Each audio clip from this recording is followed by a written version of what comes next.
ناظرین اکرام، میرا آپ سے ایک سوال ہے اور یہ سوال شاید معاشرے کے دوہرے معیار کو بے نقاب کر دے۔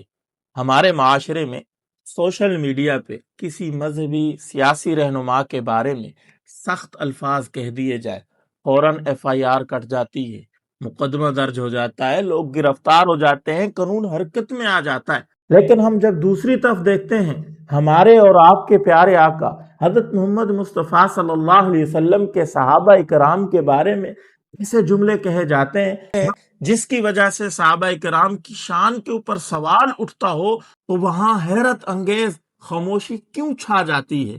کیا صحابہ اکرام کا مقام کسی بھی معاصر شخصیت سے کم ہے، یا آج ہم نے اپنی ترجیحات بدل لی ہیں؟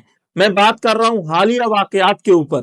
آپ نے دیکھا ہوگا کچھ لوگوں نے خامنائی جو ایران کے اندر قتل ہوا، اس کے اوپر سخت جملے میڈیا کے اوپر کہہ دیے، FIR درج ہوئی مختلف علاقوں میں، قانون فوراً حرکت میں آیا۔ لیکن جواد نقوی اپنی محفل میں بیٹھ کے صحابہ کرام کے بارے میں پتہ ہے کیا کہتا ہے؟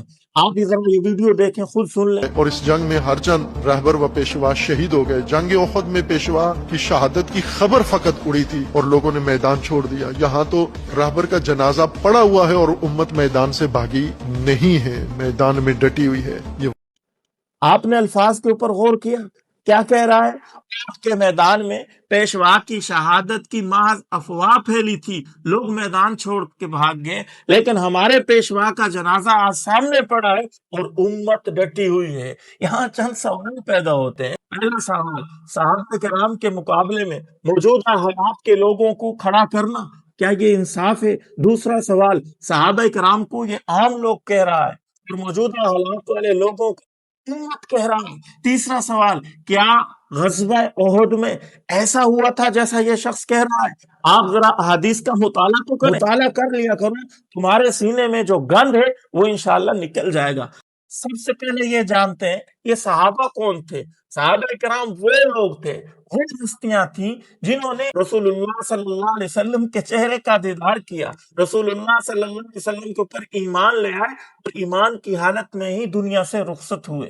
ایسی ہستیوں کو صحابہ کہتے ہیں، ایسی ہستیوں کو رسول اللہ صلی اللہ علیہ وسلم کی جماعت کہتے ہیں۔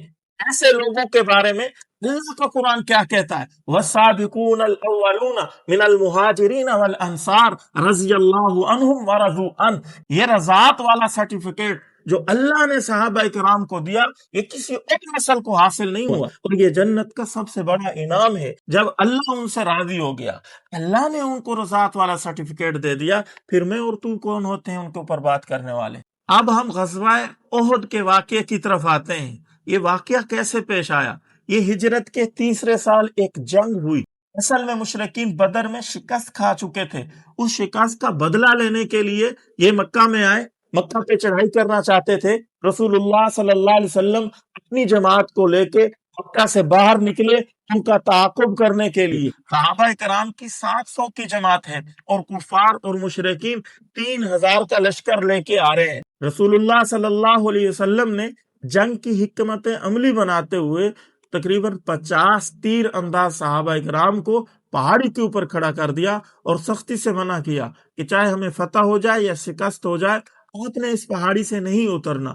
تو میدان سج گیا جنگ کا۔ شروع میں مسلمانوں کو کامیابی ہونے لگی، دشمن پیچھے ہٹنے لگا، تو اوپر جو پہاڑی پہ تیر انداز کھڑے تھے انہوں نے دیکھا کہ ہمیں شاید فتح حاصل ہو گئی ہے، دشمن بھاگ رہا ہے، تو وہ کچھ تیر انداز وہاں سے اتر کے نیچے میدان میں آ گئے۔ تو دشمن نے دیکھا کہ پہاڑ پہ لوگ جو کھڑے تھے وہ نیچے آ گئے، دشمن دوسری طرف سے آیا اور اس نے وار کر دیا یہاں سے۔ جو دشمن ادھر بھاگ رہا تھا یہ بھی واپس آ گیا، ایک گمسان کی لڑائی ہوئی، ایک انتشار سا پیدا ہو گیا۔ رسول اللہ صلی اللہ علیہ وسلم بھی اس جنگ میں زخمی ہوئے، چہرے پہ زخم آ گئے، دندان مبارک رسول اللہ صلی اللہ علیہ وسلم کا شہید ہو گیا۔ سے حضرت مصعب رضی اللہ تعالیٰ عنہ کے ہاتھ میں جھنڈا تھا، دشمن نے دونوں ہاتھ کاٹ دیے، سینے سے اس نے جھنڈے کو لگایا، لیکن پھر بھی وہ دشمن کے وار سے شہید ہو گیا۔ اس صحابی کی شکل رسول اللہ صلی اللہ علیہ وسلم سے ملتی جلتی تھی، افواہ پھیل گئی کہ رسول اللہ صلی اللہ علیہ وسلم نعوذ باللہ شہید ہو گئے۔ یہ خبر صحابہ کرام کے لیے بہت بڑا صدمہ تھا، اضطراب پہنچا، بہت زیادہ تکلیف پہنچی کہ ہمارے لیڈر، ہمارے پیشوا اب دنیا میں نہیں رہے۔ حضرت انس بن نضر رضی اللہ تعالی عنہ نے جب یہ خبر سنی تو فرمایا جب محمد صلی اللہ علیہ وسلم شہید ہو چکے ہیں تو لوگ اس دین کے لیے جس کی خاطر وہ آئے تھے پھر وہ دشمن پہ ٹوٹ پڑے اور لڑتے لڑتے شہید ہو گئے۔ ان کے جسم پہ 80 سے زیادہ زخم موجود۔ یہ ساری تفصیل میرے دوستو آپ کو بخاری میں مل جائے گی۔ حضرت طلحہ بن عبید اللہ رضی اللہ تعالی عنہ نے رسول اللہ صلی اللہ علیہ وسلم کو سہارا دیا، وہ دشمن کے مقابلے میں ڈٹ گئے، جسم پہ کئی قسم کے زخم لگے، رسول اللہ صلی اللہ علیہ وسلم نے فرمایا طلحہ نے جنت واجب کر لی۔ یہ واقعہ بھی آپ کو حدیث کی کتاب ترمذی میں مل جائے گا۔ میں قربان جاؤں حضرت سعد بن وقاص رضی اللہ تعالی عنہ سے تیر چلا رہے ہیں دشمن کے اوپر، رسول اللہ صلی اللہ علیہ وسلم فرما رہے ہیں ایسا تیر چلاؤ میرے ماں باپ پہ قربان ہوں۔ رسول اللہ صلی اللہ علیہ وسلم جن کے اوپر اپنے ماں باپ قربان کر رہے ہو، ایسی ہستیوں کے بارے میں آپ کہتے ہیں کہ اپنے لیڈر کو چھوڑ کے بھاگ گئے تھے۔ حضرت ابو دجانہ رضی اللہ تعالیٰ عنہ کو دیکھو، رسول اللہ صلی اللہ علیہ وسلم کے سامنے کھڑے ہو گئے، دشمن کے تیر اپنی پیٹھ پہ لے رہے، پیٹھ کو ڈھال بنائے کھڑے رہے مگر اپنی جگہ سے ہلے نہیں ہیں۔ مرد تو مرد، صحابیات بھی میدان میں آئی۔ حضرت ام عمارہ رضی اللہ تعالی عنہ یہ بھی رسول اللہ صلی اللہ علیہ وسلم کا دفاع کرنے کے لیے تلوار لے کے دشمن سے لڑتی رہی۔